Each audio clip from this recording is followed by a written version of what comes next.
Hello everyone, it's Tuesday on Your View. Welcome to the show. I am Murayo Afolabi Brown. As always, I have the ladies. Get in the building. How you doing? I'm fine. Yes, so what's happening? Let me give you one small gist. Okay. Before, I was coming today and I saw, the government picking mad people. Who was walking in the middle of, well, not on the middle, but on this thing. So I said, okay, you have an excuse to walk. On the walkway. Not on the walkway, it was on the road. Okay. You have an excuse. He's walking, I'm driving, he's walking on the road. He has an excuse. But when I got to that Lekki bridge again, I saw all those people who are not government picking. Walking on the same road. Running on the road. So I said, okay, what is your own excuse? Because the madman has an excuse. You don't have an excuse. Well, you say it's exercise or something. But I need to say my uncle that watches the show called me, especially to greet all of you. He's your fan. He says, he calls you his girls. We'll accept that from you. Thank you, Uncle Michael. He's 70, 72. Oh, wow. So Thank you very much. We're his girls. Thank you very much, sir. His name is Uncle Michael. Uncle Michael. Uncle Michael will say hi. And Auntie Sonia, his wife. Thank you so much, sir. Naija. I have this for you. Little Shele. So I saw your video with Uncle Theo's harassment, and the very next day, or the very day before that video surfaced, my own happened in front of TVC here at Tollgate with the Federal Road Safety officials. So they had stopped my car. I parked well, because when you stop me, I usually clear where I parked well. And then they asked for my driver's license. I opened my window a little bit and slipped it out to them. And the guy said, wind down. I said, no, I can't wind down. Because he was insisting so much, I said, okay, bring my mask. And as I was trying, he saw me struggling with my hijab to put on the mask. And so all of them packed their car and thought, what is even wrong with her? Why is she trying to wear a mask? And one of them just said, now they share the corona. And that annoyed me. I was like, oh God, what do you mean? Do you understand the gravity of what you're saying? Exactly. And because he was still joking around, the others were laughing. I said, do you know I just survived what you're talking about? And everybody scampered. They ran, except him. I'm not afraid of you. You want to use that one to buga me? I don't believe in it. And all of that. And he was wearing the mask initially under his nose. He took it up. Yeah, he now took it up. He's not afraid of me. I said, what's it? He said, why do I have a dealer's number? I said, my husband is a dealer. Drive out of the house with the number, with any of the cars for sale. He said, hey, this car is too old. Why? I said, you're profiling me. Check it if the license is expired. I don't understand. Hey, you go to the yard. You will check it. I desperately wanted to go. I know you shared that story with us. It was last week. I avoid that because I have a good relationship with them. Their officers are doing amazingly, trying to sanitize the system. But these small miscreants will not let. I would have made an example of him. It's the same thing. It's the same thing that it's like the guys, someone like Sanwo-Olu is trying to do. Be the listening governor. Then you have the people who are not listening. Making it worse. Let me come to BC. BC, how are you doing? Do we have time for my banter? Because I think they're taking up all the time. Go ahead. We have you. Yes, I've been binging on movies on Netflix, our local movies. It's my industry as well, so I like to support our people. And then I came across this particular one, and that had to do with singers. I know the critique we usually give to African movies is the fact that when they want to use singers, they want to make a film that people sing. They don't use people who can sing, and then they just play something and you see the actors miming. It's always been a problem. So I was happy that they finally got to use professional singers to do that role, but then it was still miming. We didn't get to hear, even I was discussing with my daughter yesterday, and she was like, Mommy, even the Igbo films that we watch, you hear the children sing out. You can tell their voice without instruments. Just make it real.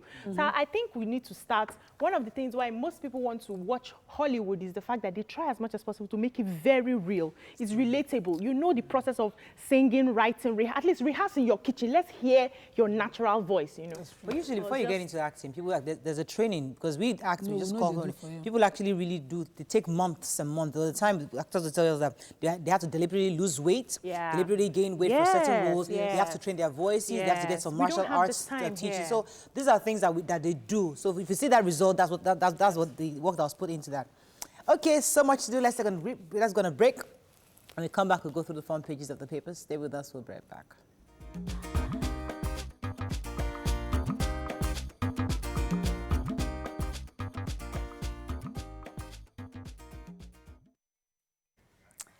Right, we're going to start with The Nation this morning. Obaseki, I owe my victory to people's collective will. CBN probes 71 for suspected forex deals. Thousands beat Emir Zazal farewell.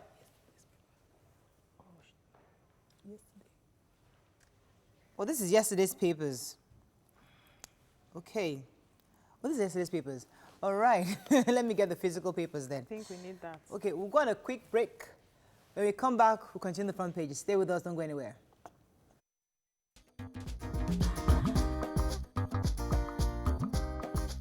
Stay tuned.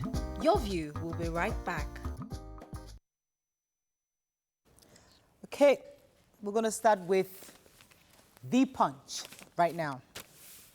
Minimum wage, Labour list offending states, plans street protest and talks. Obaseki leads victory parade.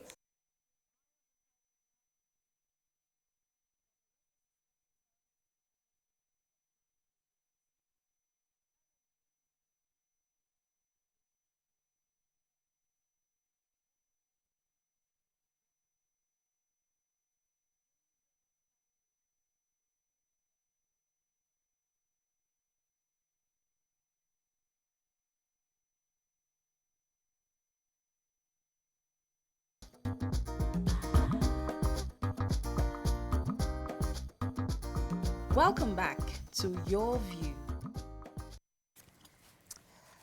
Okay, we're going to start with The Punch this morning. Labour list offending states, plans street protests and talks. We have arrested suspected terrorists, kidnappers in Oyo Park, says OPC. PDP meets on Southwest crisis Edo poll today. Finally, APC concedes defeat, admits Edo poll free and fair. Lagos, Ogun, Oyo, Ekiti, Osun secondary primary schools reopen. Government has no business reopening. Government has no business running refineries, says Oshimbajo.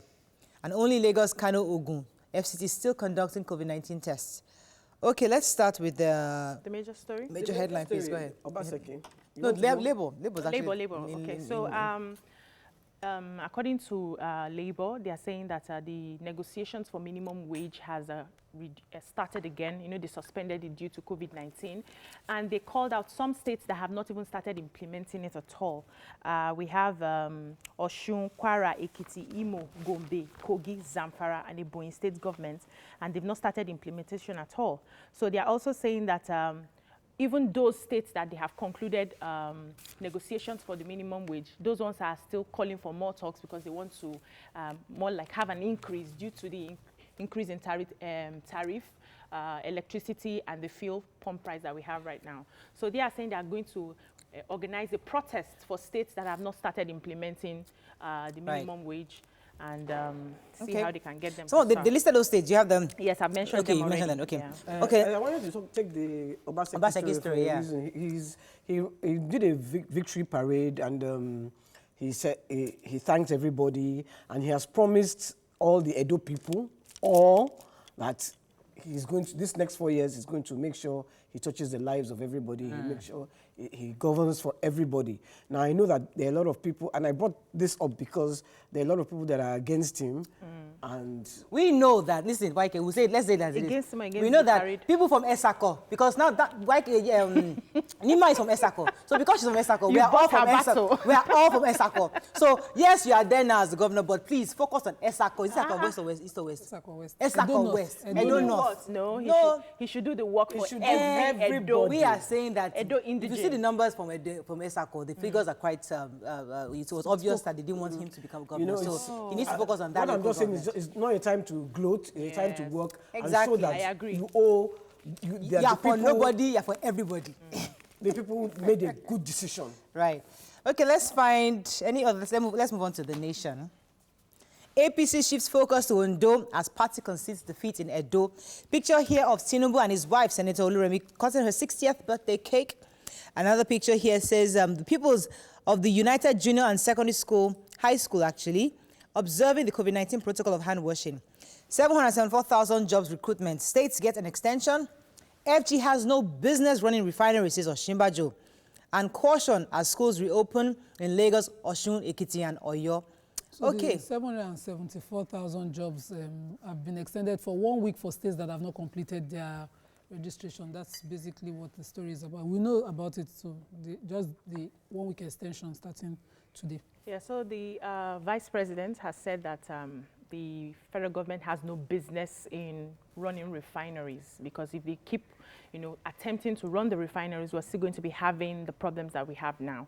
And I find it particularly offensive that coming from a government official who is supposed to tell us how they plan on competence in running. So if you say the government is not supposed to run the refineries, who is supposed to run the refineries? Private sector. No, we can't depend on government anymore. We can't depend on government because the government have failed. We have countries where the government is not failing. So tell us what you plan to do.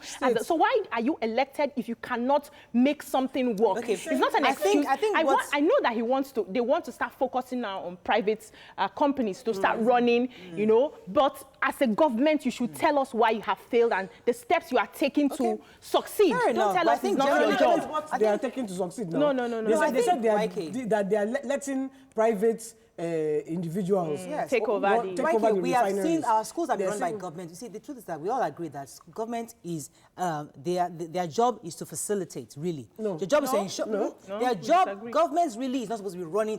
Government's job is to regulate.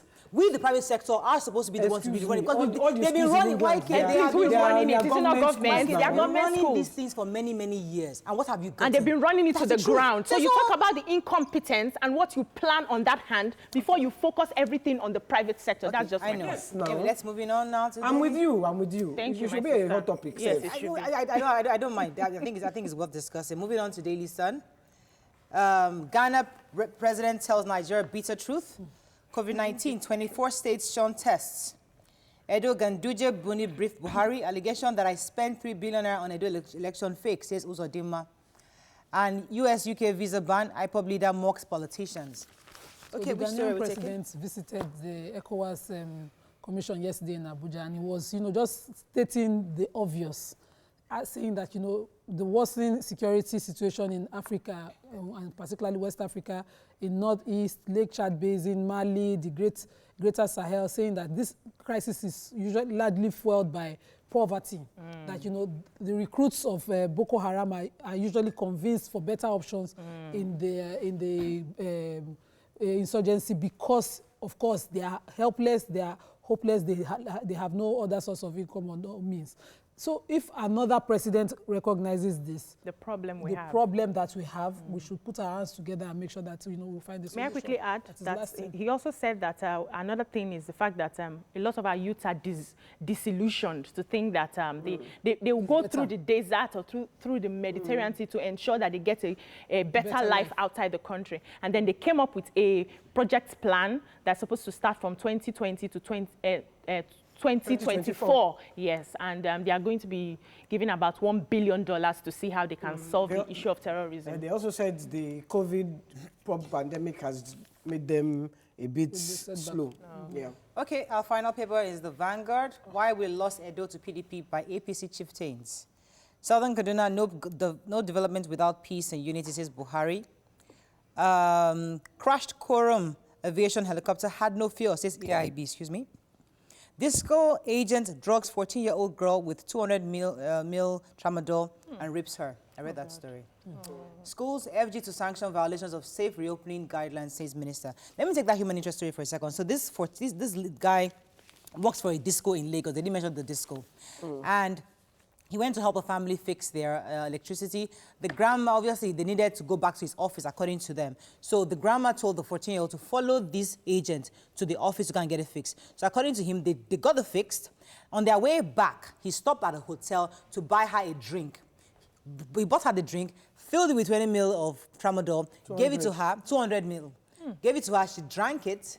And then, obviously, he now took her into the hotel, raped her. Oh, my God. Unfortunately, the girl slept for so long. It was hours later, she now woke up and then went home and then realized she was raped. Oh, my God. No, she didn't realize until they beat her. Yeah. Because they were like, why were you so late? And then that was when, and then they started to beat her. That was when she confessed that. This is what happened to her. She had been raped. We didn't take the helicopter story. Yes, go ahead. They said AIB. the AIB, he had been he had 3 hours and 49 minutes, 29 minutes of fuel in his tank, but the accident happened at 2 hours, 59 minutes. Right. Oh. So they are not sure why the tank was empty. Oh. Mm. Because he doesn't have the means to empty his fuel. He doesn't have the means to empty the fuel, and he didn't have a valid license. His license one license had expired on the 6th, and the other on the 24th. The crash happened on the 28th. But the expired license doesn't mean that he can't fly. That doesn't mean he can't fly, it's just that. But the company is saying, oh, no. Proficiency license, I think it's a continuous exam to see.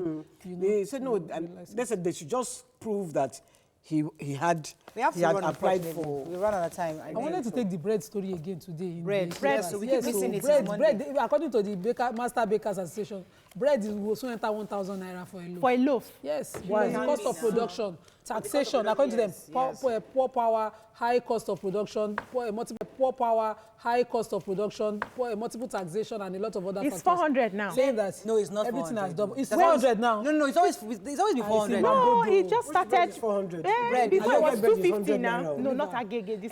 But agege bread. So you see, agege bread is still 100 naira. There's 200 naira. That one is still there. Let's not act as if it's all. This is poor man's food, though. Government. Leave that matter. Government. You know that you are a government chicken there. Of course not. Absolutely. I take offense to that statement. Actually, I do take that offense. Can I laugh? I take exception to that statement. I take exception to that statement. Why do you buy your bread? Telling us agege bread. You're telling us agege bread. Are you saying that we must all eat agege bread? Yes, because that's what we can afford, YK. So that's the problem. I can't access it. Middle class is the problem of this country because we have refused to realize that we are the level of agege bread. We are eating, yes, that's the problem. We are the level of agege bread. Let's go on a break, we'll be right back. Yes. Stay tuned. Your View will be right back.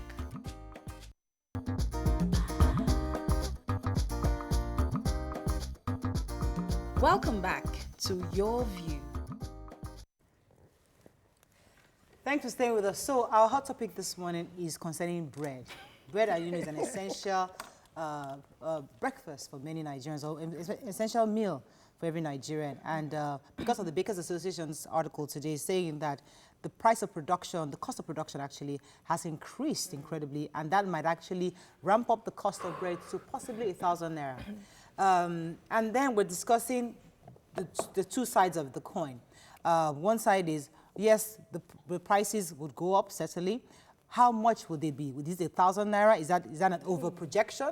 Or is that the reality of what we have to deal with concerning importation of raw materials from abroad? Let's hear your view. You can call us on 070-8066-8014. You can also tweet us at TVC Connect. Please hashtag YoviTV so we can read your tweets. Nima, I'd like you to start on this matter because I know we had an argument during the break, and I think that's why the producers thought it was important for us to discuss it. The point is, why are we putting a scare out there saying, oh, bread is about to be 1,000 naira? I personally worry when people just come up with figures.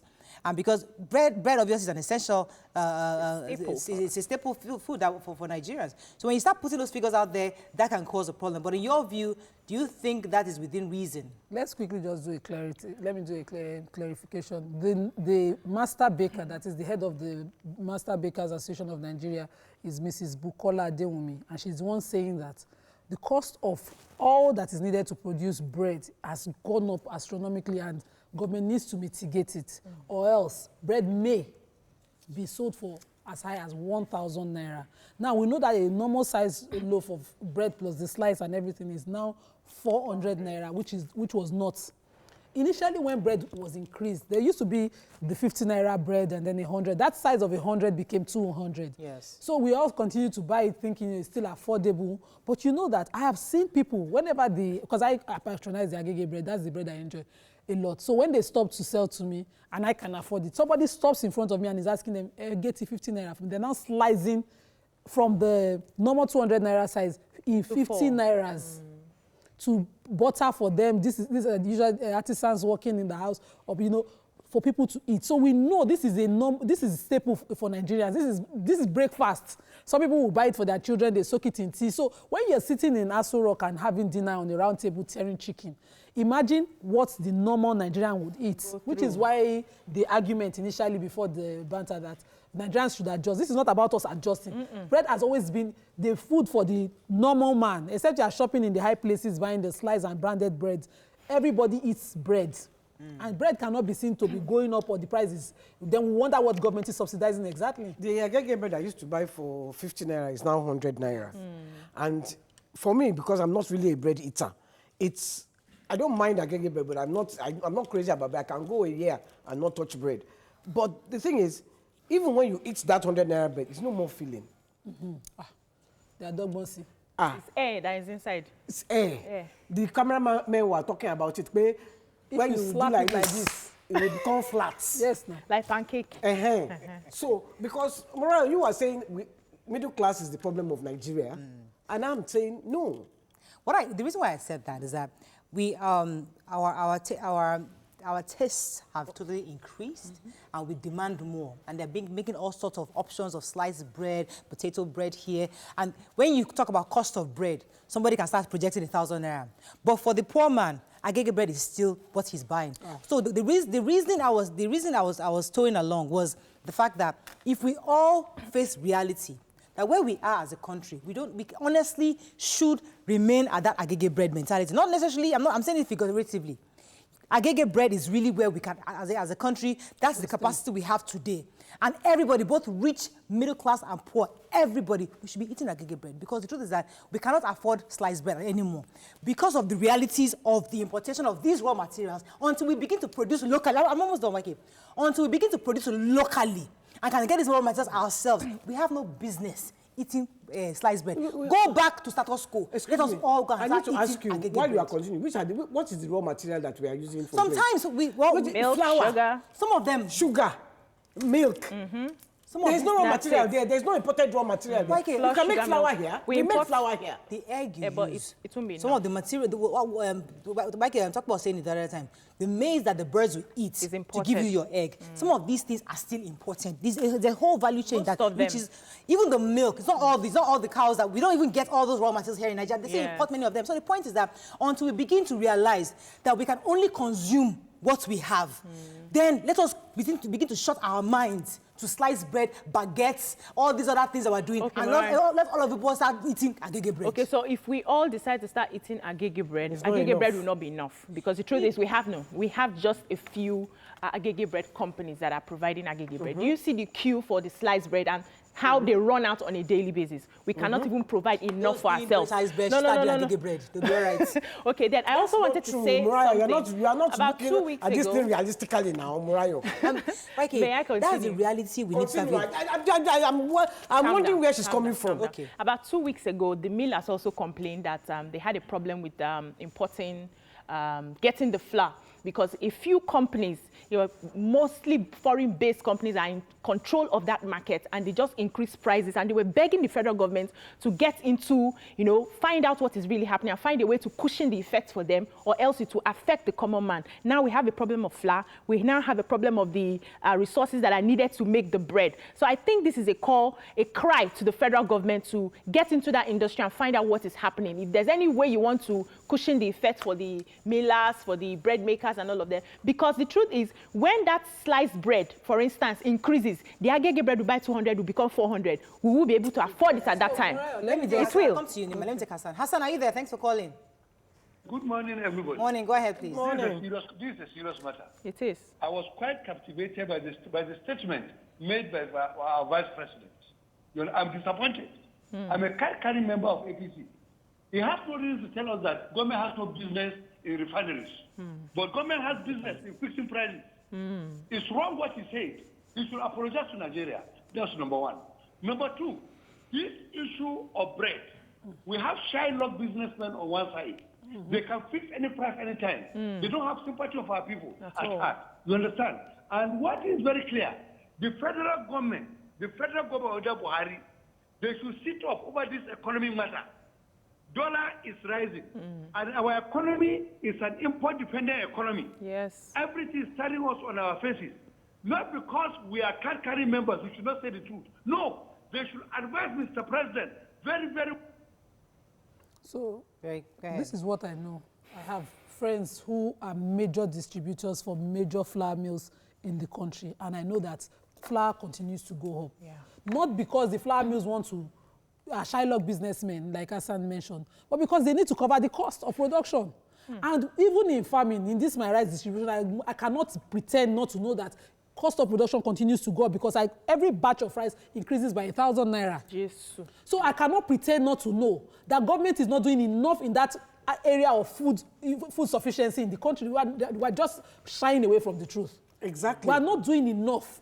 These businessmen, okay, my father has a bakery where he used to buy his bread, where he introduced me. They bake fresh bread every single day. And we used to buy at 400 naira, no matter how hot, whether it's cake, whether it's sardine bread, that you buy every day. That person, is he a Shylock businessman when he's doing bread and he's taking care of power? The man runs a generator all through. To give them fresh bread. If you get there before 2 on the last week Shari Road, you buy fresh bread. And then you leave that place, you take bread home, and the person has run a loss. Once they come out with these figures, I expect that, whatever agency is in charge of this, or ministry, they should do whatever is necessary to find out. The past administration, they had what they called an intervention, and they introduced cassava bread. We chop and sustainable. We need corn bread too. Unfortunately, we need to wrap up on this because we have very little time. While you are wrapping up, I want to say that rice, made in Nigeria rice, is now more expensive than imported rice. Yes. So, Someone saw that let us know what we are thinking. We'll probably do a full day topic on this issue of food because we tried to start when we were talking about maize. We'll talk about food, bread, and the staple that we need to, how we can ensure that government can support these producers to help them reduce the cost of production so that we can at least have it more affordable Common prices. man can eat Let's bread. go to break. We'll be right back.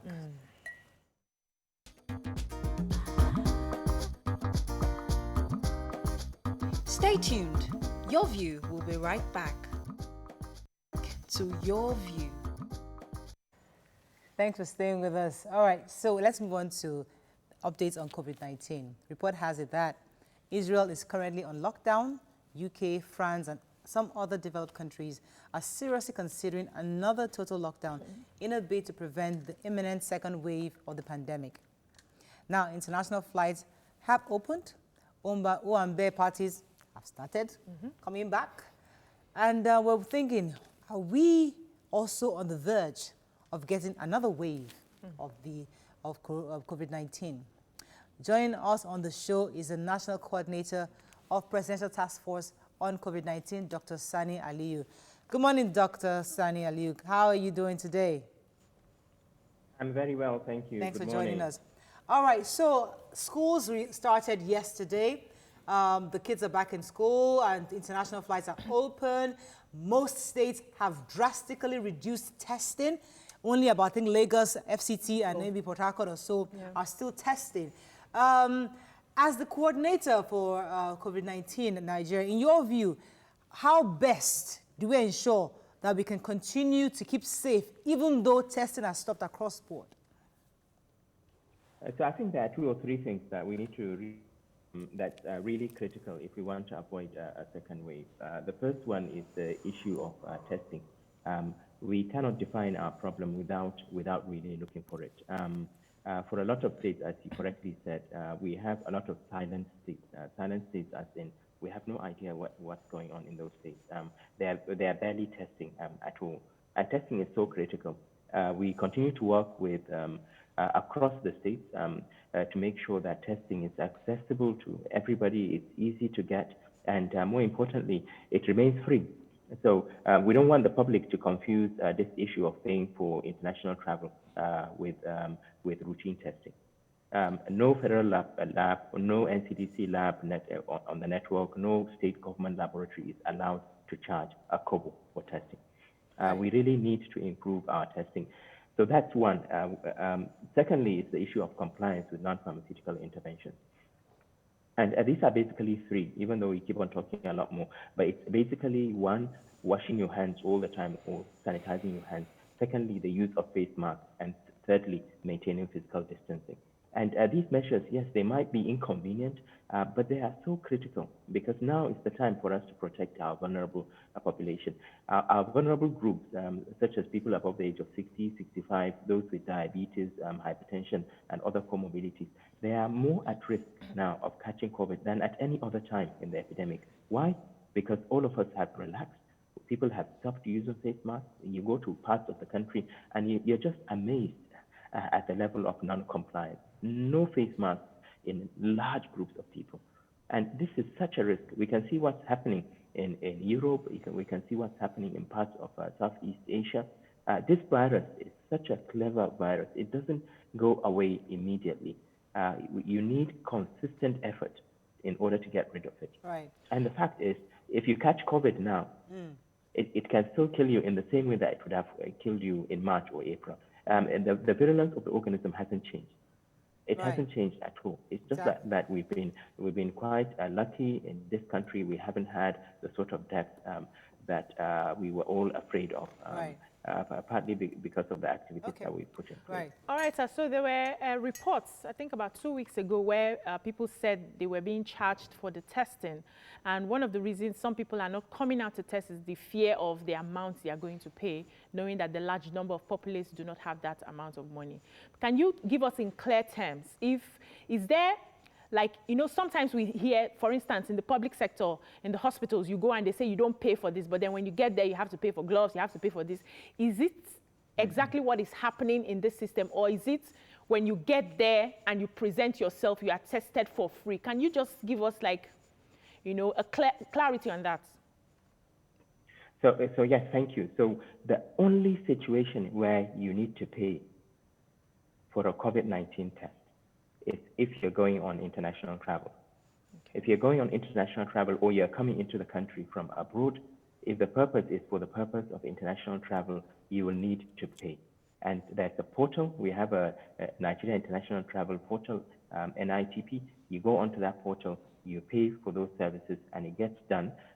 If you're coming into the country, you do the test at day 7. If you're leaving the country, it's your responsibility to check with the airlines to see whether it's necessary, because it's not even necessary for every country or every airline. But outside that situation, nobody should pay for a COVID test in Nigeria. It's free. We provide the kits free across the laboratories, particularly the state government laboratories and the NCDC network. And we have a list of these laboratories online. Only private labs can charge, and even the private labs, they are only allowed to charge in the context of international travel. Those private laboratories that are providing a service to the state government pay them for every test that they do. The public are not expected to pay. So we want this confusion. Please let's remove this confusion. It needs to be very clear to the general public. You do not need to worry about paying for a COVID test in Nigeria. Okay. It is free because it's important that we know the stage of the epidemic we are currently in. How many labs do you have for testing in the whole of Nigeria? So we have over 80 laboratories. We started off with barely 4. Out of the 80-something laboratories, I think 88 or so, about 18 are private laboratories. The majority are government-owned laboratories. Virtually every state except Niger State has a laboratory for testing. All right, let me ask this question. Every state in the country. For those people coming into Nigeria, there was a trending video, I think for the past 1 or 2 weeks, about a woman who was complaining that she was being charged 50,000 or so amount just to take tests coming in from New York, I believe, to Nigeria, after she had already taken a COVID test, which was free in one of the pharmacies in America. So the question is it that high? And she had to pay for herself and her daughter. Has that been adjusted, or is that how expensive it is? You've even missed the point. Not only, she didn't have a problem paying for the test, but she was supposed to collect the QR code. When she paid for the test, they didn't give her the QR code. Her friend traveled to Dubai and got stuck in Dubai because they didn't give him, after paying that 50,000, he didn't have the QR code to board, and the airline refused to carry him until he had that QR code. So yes, so at the beginning there were challenges with the portal. Just like with any other internet service, if you start providing it at the beginning, it gets overwhelmed. But I'm very pleased to say that the portal is working now very well. It's working very well. When it comes to the QR code, you can actually generate the QR code without even paying. There are 3 steps when it comes to operating the portal. There are 3 things that we need. The first thing when you go in is you fill in the health questionnaire electronically. And then after that, it will take you to the next stage, which is to upload your COVID-19 PCR negative result. And then the third stage is to pay. So if you have reached the second stage and you have uploaded your COVID-19 PCR test, even if you have difficulty paying, there's a button at the top that says generate a QR code. And you can generate a QR code which will say clearly that you haven't paid. You will need to pay before you exit in Nigeria, preferably pay before boarding because it will hasten the process of clearing you at the airport. We prefer people paying before they board. It's much, much easier. It takes seconds when you arrive in Nigeria to clear, within minutes. Because if you have the QR code, it's a barcode. Right. As you go to the desk, they'll just scan it and everything will download, and then they will ask you to exit. If you do not pay before boarding, we will ask you to pay at the airport, which is not only inconvenient, but there will be loads of people trying to do the same thing. Right. The QR code at the moment, we've already told the airlines that it is not mandatory, but it is strongly recommended. Right. So regardless of whether you have paid or not, you need that QR code because we want to move from handling paper to electronic copies. And this is not unusual for other countries. We don't want to be handling paper because if we have a problem with your COVID-19 PCR test, let's say we repeat it at day 7 and it's positive, we need to be able to easily go back electronically and check the COVID-19 PCR test you have online to see whether does it look genuine, where did you have it, whether it's really a true negative or not. All right. We cannot do that if they are hard copies and you have thousands of people. So I would really recommend that people go onto the portal and upload the QR code and pay if they can. If they can't pay, we have ways of making sure that they can pay when they arrive. But it's more inconvenient to passengers. Okay. All right. Let me go on a quick break. We'll be right back.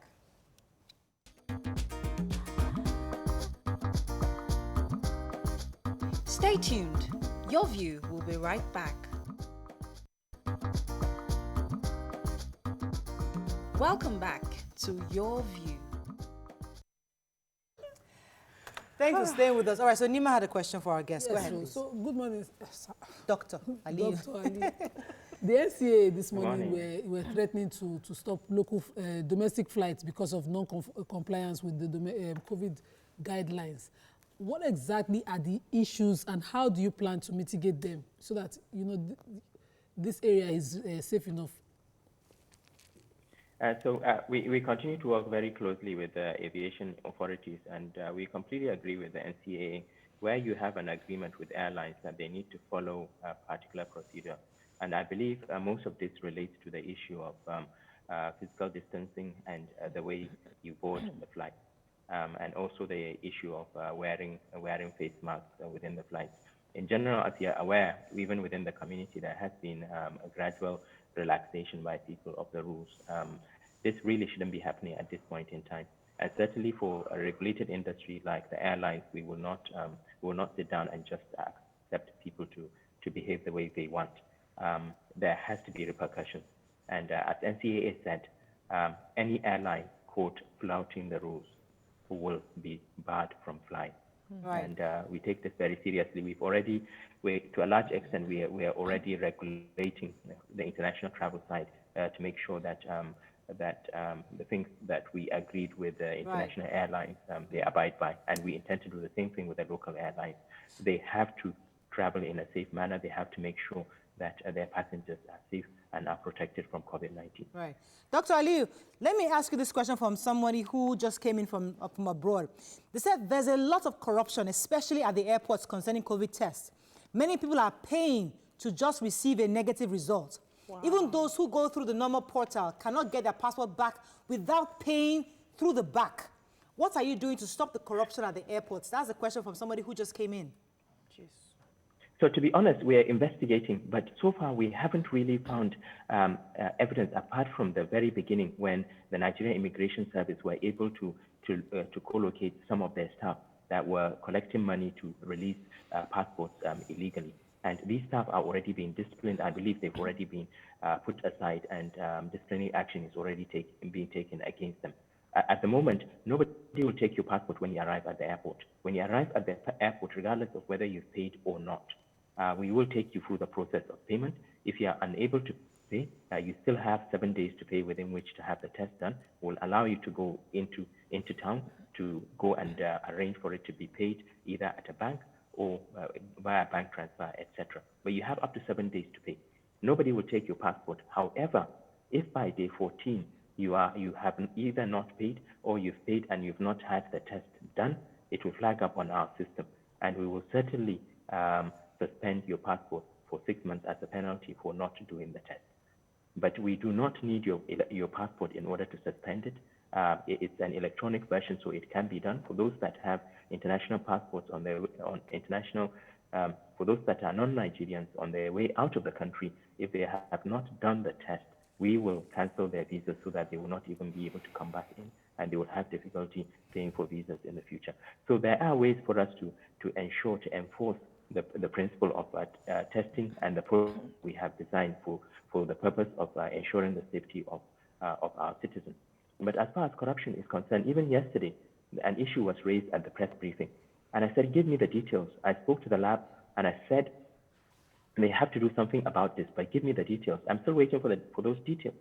So wherever there are issues, if people can just give us the evidence, we will take action. We will not tolerate corruption of any form when it comes to the COVID-19 pandemic. And certainly money shouldn't be exchanging hands for the purpose of international travel, whether you are paying, etc. We expect all payments to be done electronically. The people that are at the airport, and we have bank officials at the airport, they have their payment methods, but preferably pay before you travel. Yesterday there was a flight that came into Lagos. Only about 5 or 6 people had not paid, had difficulty paying. So the majority of people are able to use the portal. I've had friends, I've had relatives that have come into the country, and whenever I ask them, so what's your experience with the portal now? It's always positive. And as a country, we just have to move to electronic versions for travel. Right.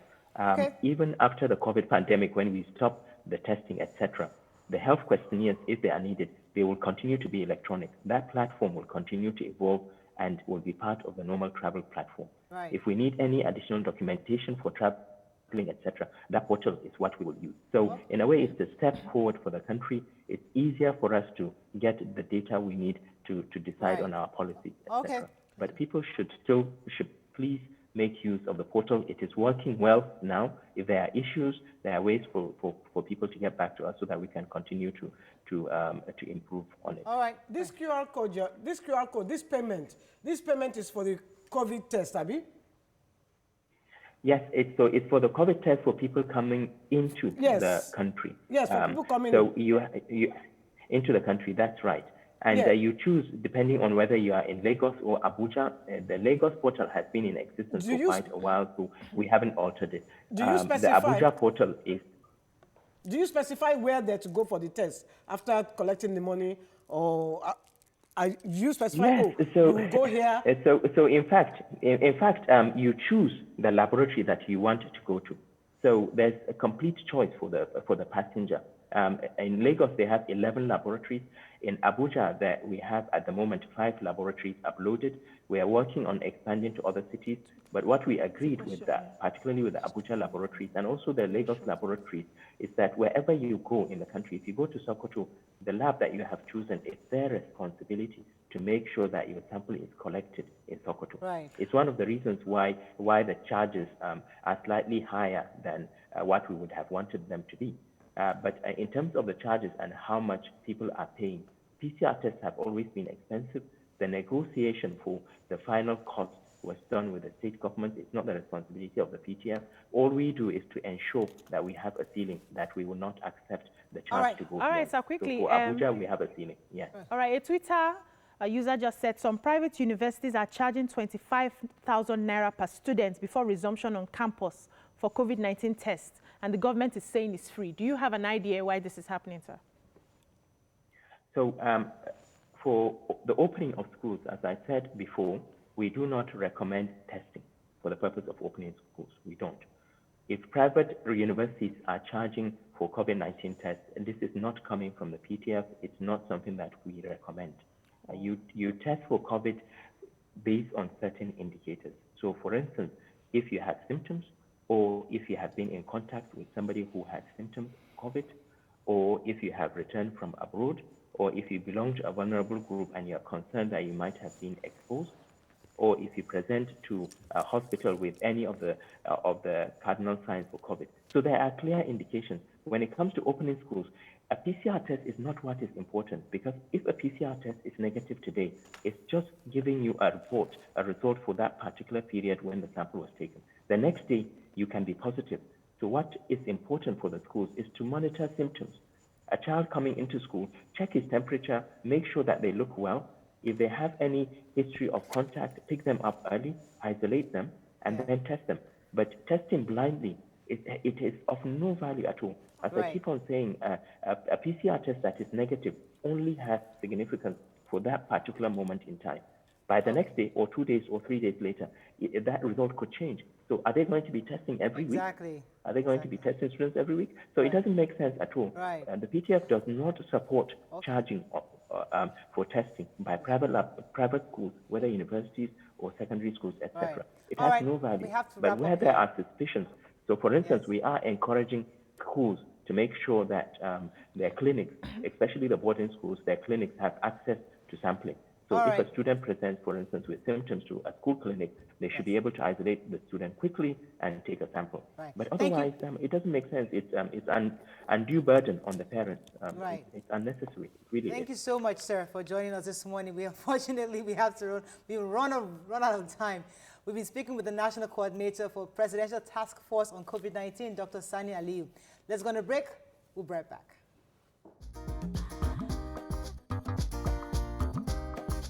Stay tuned. Your View will be right back. Welcome back to Your View. Thanks for staying with us. So today's Healthy Tuesday, so we have to discuss some health conditions. So polycystic ovarian syndrome is the most common gynecological endocrine disorder in women of reproductive age. According to reports, PCOS affects about 1 in 10 women worldwide. And therefore, September is Awareness Month for this disorder. Joining us on the show is an obstetrician and gynecologist, CEO, Nordica Fertility Center, Dr. Abayomi Ajayi. Good morning, sir. Very good morning. Good to have you on the show. So in a nutshell, tell us exactly what PCOS is and how it can be detected in women.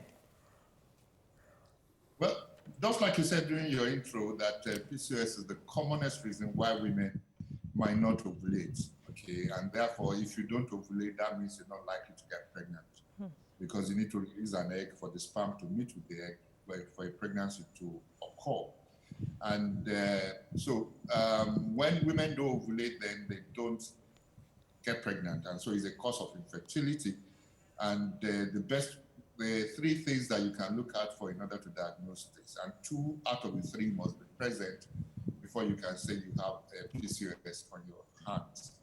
The first is that the woman must be menstruating irregularly. That means less than 8 periods in a year, okay? Or she has either the features, the egg distribution in places where women are not supposed to have it, or she has the hormones that suggest that she has more masculine hormones in her system, what we call testosterone, than the usual. And then the third one is that she have a polycystic appearance of her ovaries on ultrasound. Usually, people see these polycystic ovaries on ultrasound and they just assume that that's his PCOS. No, it's not. If it's only 1 feature out of the 3, then you because a young ovary can look polycystic because she has many follicles that are trying to get to mature.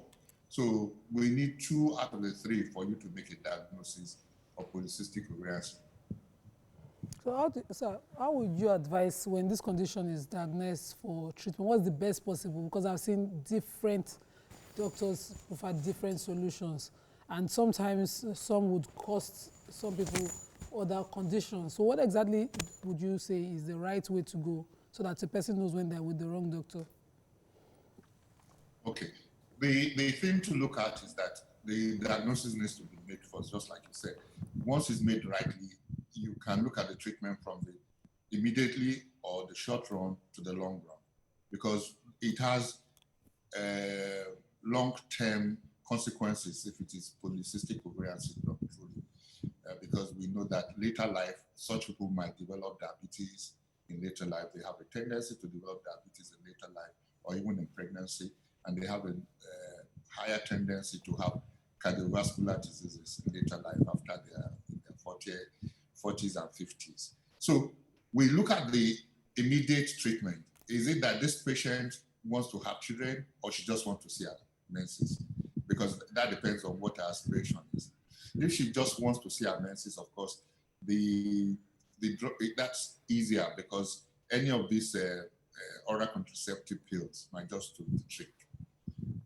But if now she wants to have children, that's where the first thing you need to do is to have a comprehensive assessment, because it takes two to tango. So anytime you're talking about having children, you must not only limit your findings or your examination to only one part. You need to look at it too. So you need a comprehensive fertility assessment, looking at the man and the woman, and that's what tells you exactly what to do. Okay, if everything is right, and it's just that she's not ovulating, then it's also an easier pick, because you can make her to ovulate by either using tablets, I'm not going to name any, or you can use injectables that will make her to ovulate. Right. Once every other thing is okay, she's likely to be able to conceive.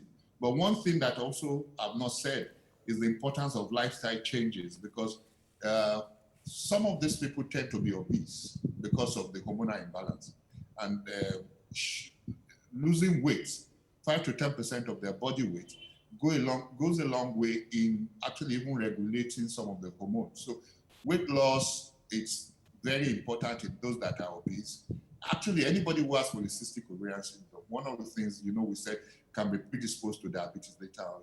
So you are not supposed to be obese. You need to be on the watch out for your weight. Let me get a few more questions in for you. Go ahead. All right. I hear that one of the treatments is more likely to be like a birth control pill that could be given as a form of treatment. And I know that some people react to that sort of treatment. I had a personal experience with that. Now, how do you avoid the treatments using to cure this PCOS not to result into something else at the end of the day? I'm sorry, I don't know what reaction you had to birth control pills, because the worst that could happen most of the time is that you could bleed irregularly, which that can also be controlled. So I don't know whether you want to, because we need to be careful when we are addressing medical issues. Okay. Right. So I would like to know, is it different from that you are bleeding irregularly? What she meant was that some of these pills, come with the side effects that make some women obese, some, will cause other hormonal imbalance in women. Okay, I was diagnosed of PCOS and I stayed off birth control pills because I think it will really disorder my hormones. I don't want to go back to that position where I had some hormones extremely high than others. No, but that's not true, because polycystic ovarian syndrome itself is the cause of the hormonal imbalance. Oh. And what the tablets will do to you actually is to make it to regulate the hormones that are conflicting. So I don't think that is the right thing to do. But it depends on if it's just that you want to see, and that's where we need to get to. What is the aspiration? Is it just you want to see your menses, or you really want to get pregnant? If it is that you want to see your menses, I don't think you should shy away from birth control pills. All right. Well, go on. I had a friend that has PCOS, and she was able to have 2 children. I mean, each birth was quite a challenge for her. And she would like to have more children, but there's a fear of, I don't want to go through that entire process again. What kind of advice would you give that person to get pregnant again, even though she still has that condition? We just said now that, because one needs to be careful, is it the polycystic ovarian syndrome alone that is causing her not to have children? If it is, that's like a low-hanging fruit, because you can make her to ovulate. But imagine that she's not ovulating and her husband's sperm count is also bad. So that's like a double whammy. So that's likely to make things much worse. So it's always important. You know, one thing that we do in Nigeria when we talk about medicine is that we make it sound high quality, because we are never looking at the whole picture. We just take a peep and then we make a conclusion about it. And that's why we always talk about going to people who know about whatever you're treating. We're always in a hurry when it comes to healthcare, and it's never like that. We need to get the whole picture in order to be able to give the right prescription to the problem. All right. So, any other questions for him? I was just going to ask, is it curable? No, it is just like the way you are wired. Okay, you can't cure it, but you can manage the effect. So, and that's what we try to do, to manage the effect, because that's who you are. What are some of the symptoms, quickly, that will tell you this is what you're going through? Yeah, like I said, the commonest thing is probably that you're not ovulating regularly, and therefore your menstrual cycle might be irregular. Other things might just be that you have hairs where probably women don't. You have beards, or you have truncal hairs. Yes. You know, those are some of the things that can. Most women have beards. I didn't know that. Interesting. Unfortunately, we have to wrap up on this. Thank you so much, sir, for shedding light on this PCOS condition. Hopefully, people now understand better that it's something they have to manage practically the rest of their life, and it's something, there's no fear in managing PCOS. We've been speaking with an obstetrician and gynecologist, CEO, Nordica Fertility Center, Dr. Abayomi Ajayi. Thank you so much, sir, for joining us this morning. You're welcome. Thank you. Do we have any tweets that we want to take for a wrap-up? Not on this topic. Plenty on the last the ones that are yabbing me. On the bread. No, you can say the one that are yabbing me. It's okay. It's all right. Let's have the incentive views. Mutaza Miki says, the astronomical rise in the prices of bread in Nigeria has hit many Nigerians so hard. Bread is every family #1 staple food, and it's so painful that the increase in price is cutting out this food on our dining tables. How can federal government help us? And amazing IHV says, this bread issue, if it keeps rising, everyone learn how to break yours. The price will drop by fire by thunder. After all, it has no special ingredient that is not found in the market. Cheaper and saves cost. Not everyone eats agege bread. This idea of class, mama, is tough and hygiene. Okay, on that note, we end the show. Have a fabulous day. See you tomorrow. Bye for now.